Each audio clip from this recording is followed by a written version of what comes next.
good feels good, and not so good doesn't feel so good. In other words, that's it. It's not that hard to remember.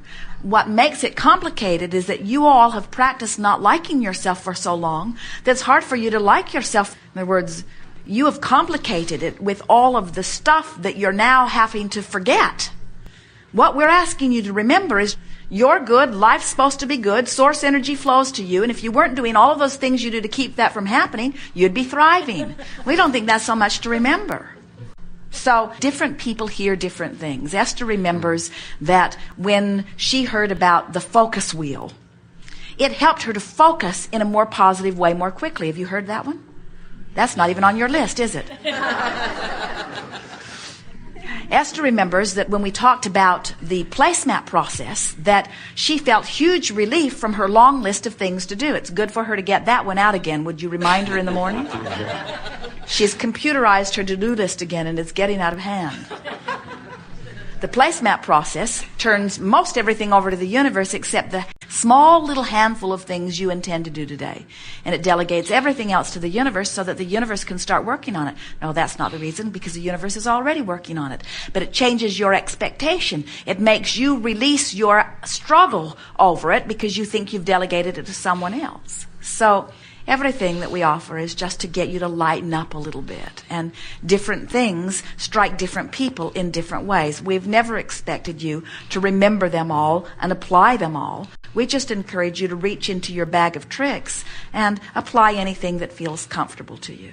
Okay. In the new book that Jerry was talking about earlier, we have written 22 processes in the back of the book.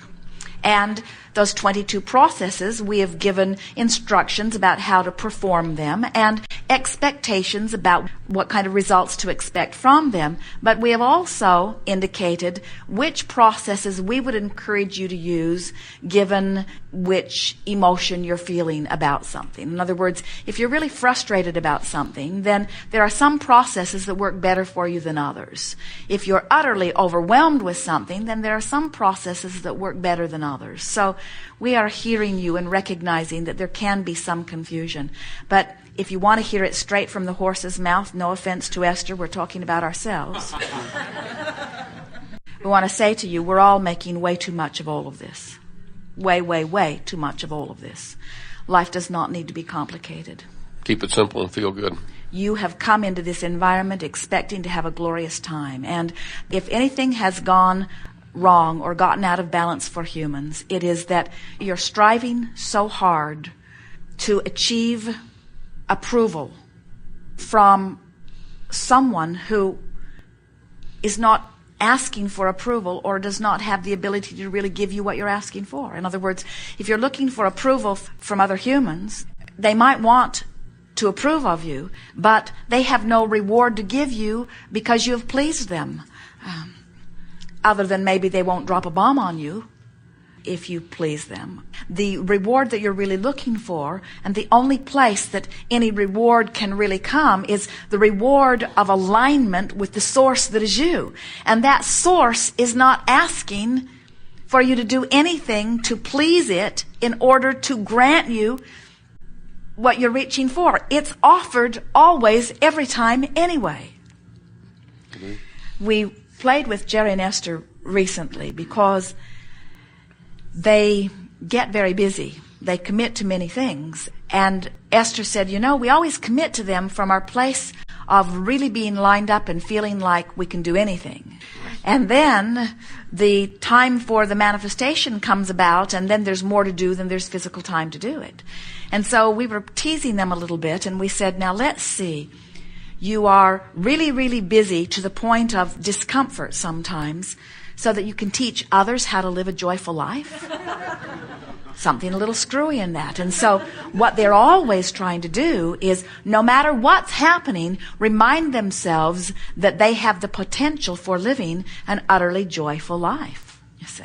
When you realize that moment by moment, the potential for joy is there, and life is delivering to you endless ways in order to manifest it, then you just can't get it wrong, and you don't need to worry about getting it right because you can't get it wrong. And then you just lighten up and start enjoying the journey. When you embark upon a vacation, you plan for it and you prepare yourself for it and you get ready for it. You save your money and you make your plans. And do you announce to your friends, or do they ask of you, what is it that you hope to achieve on this journey? In other words, what life goals will this vacation fulfill? In other words, you're not going to go get a college degree. And if such a question would come to you, you would find it odd. You would say, hey, I'm just going to have a good time. We just want to go chill out. We just want to relax. We just want to have fun. We just want to get to know each other more. We just want to have a good time. Hopefully we'll see some things that are thrilling to us. Isn't that the way you approach a vacation? And it's that identical mindset that we offer every process about. In other words, every process that we offer is not to give you something else to do so that you'll earn something else. Every process that we offer is so that you can feel that way about this life experience that you're living.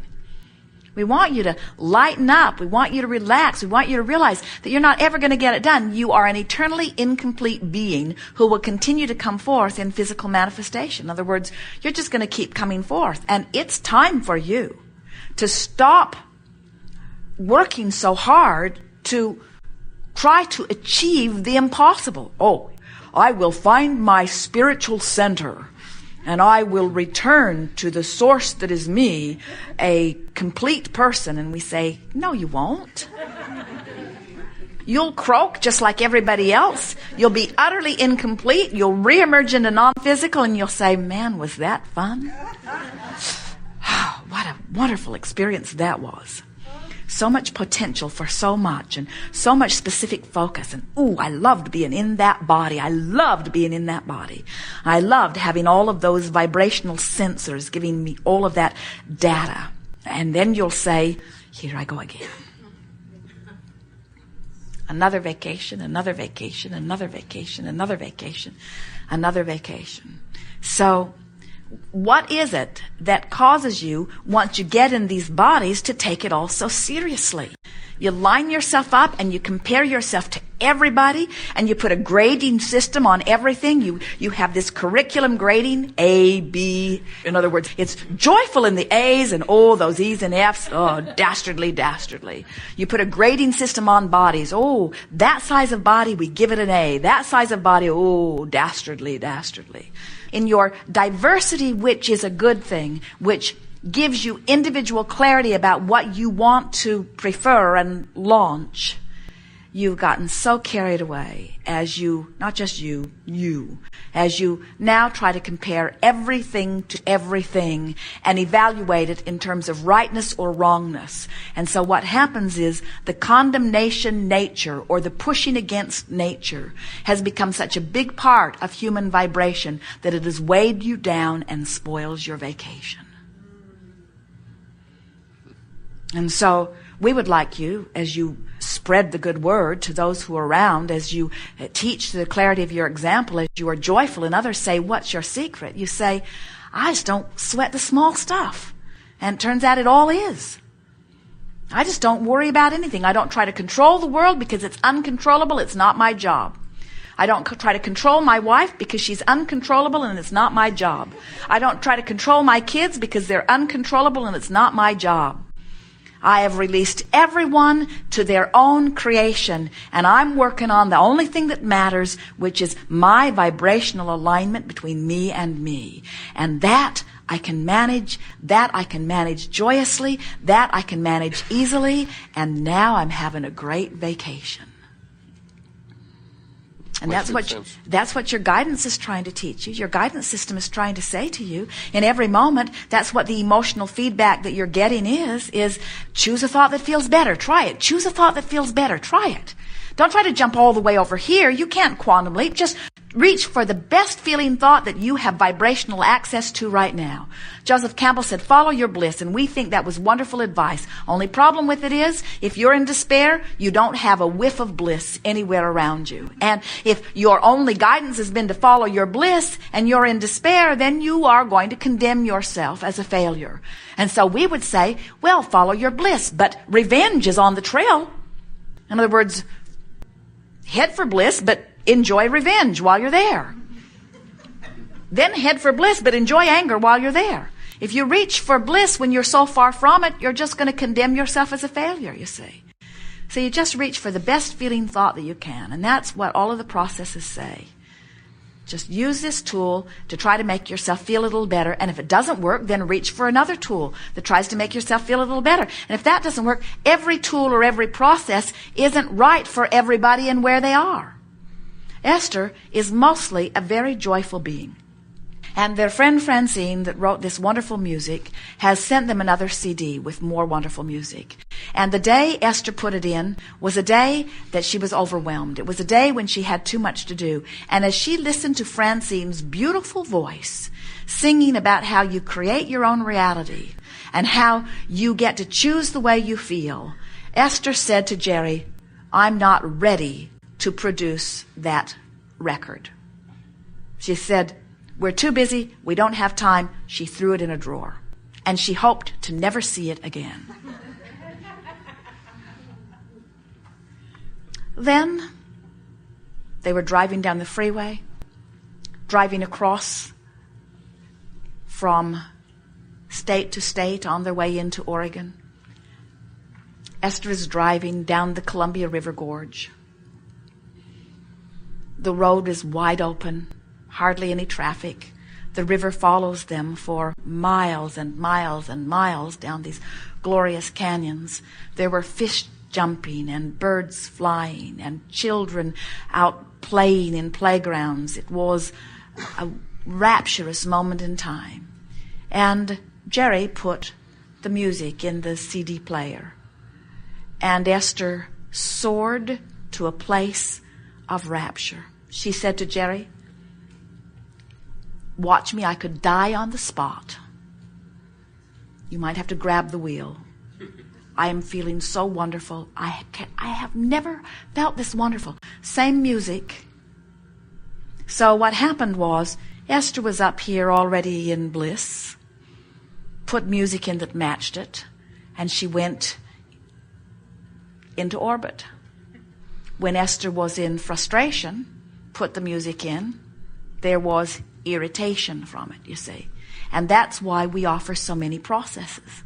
Some of them are going to hit you just right. Some of them aren't going to hit you just right. In other words, but if you have the intention to feel good, one of those in that bag of tricks is going to work for you. And what happens is, as you apply them and notice that in applying them, you feel better. And we think this is the most important thing.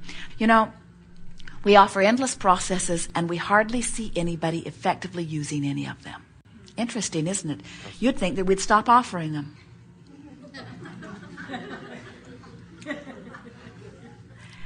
But the reason that we continue to offer them is because we know that as you make an intention that you are wanting to shift your vibration, and one of those processes is something that you get hold of and something that you show yourself that you can move up the emotional vibrational scale with, now you've got a tool that will always work for you.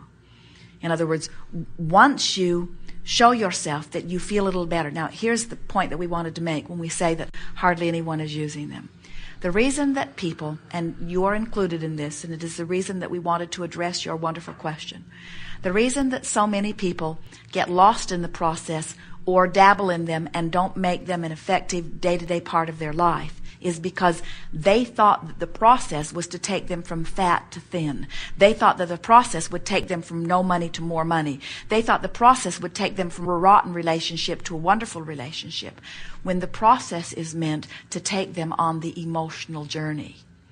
The process, if you will apply it, no matter which one you pick up, will shift the way you feel. It is our promise that once that happens consistently, the manifestation will follow.